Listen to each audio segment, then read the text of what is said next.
MARTY, a Wild West story adventure. This is a film that, like I said, this kind of sets a tone of the evening. Where I said that this is a film where that it's part. Of course, it's a western. It's part action. It's got a little comedy in it. It's got a little crime in it. It's got a little romance in it at the end. So it's got a lot going on.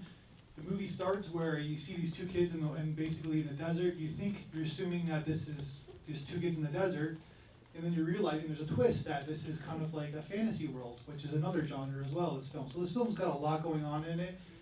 It's kind of fun, these kids, it's very funny to watch, but it also gets very dramatic, it gets very serious, and kudos to the kids' performance. Classic story you would expect from a Western, and then all kids. That's very interesting, and I think the antagonist was very great. I like him the most, but the protagonist, like the male character and the girl, were acting really good, and very well, like with props and the sets and well, everything very nicely. I was like, sometimes there was like other actors were not playing that well, like this blacksmith, like he was like doing this. There's like little details, Yeah. but overall it's a very nice film. Yes. Cool.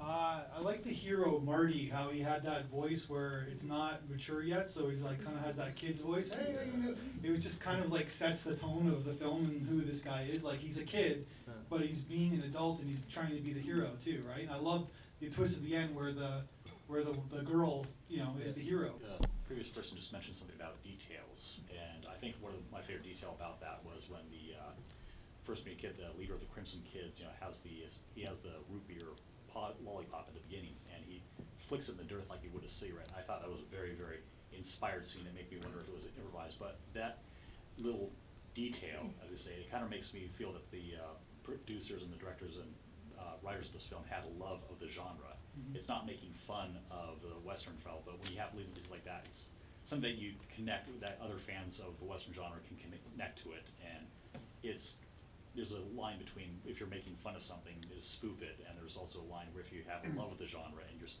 doing this very oddball way of doing it, and little details like that I feel help show that you're not making fun of the genre, you're celebrating it in a way. Yeah, it's definitely a tribute to Western. It's like, it's funny, but it's not funny in a parody way. It's like, it's a grounded film. This is their reality. Like, we're following these kids, and like all the great touches of the candy, replacing, like it's just like there's a lot of great touches. It's a nice little tribute. Good job, first of all. I was very impressed with how seamlessly it felt like it was shifting kind of between what we would think of as different genres or feelings. How it'd be funny and intense at the same time. And like you said, I think that was a great point that you made, where it's kind of making you laugh because you're familiar with the genre, but not making fun of it, which it's very impressive. And I also thought it was very cinematic.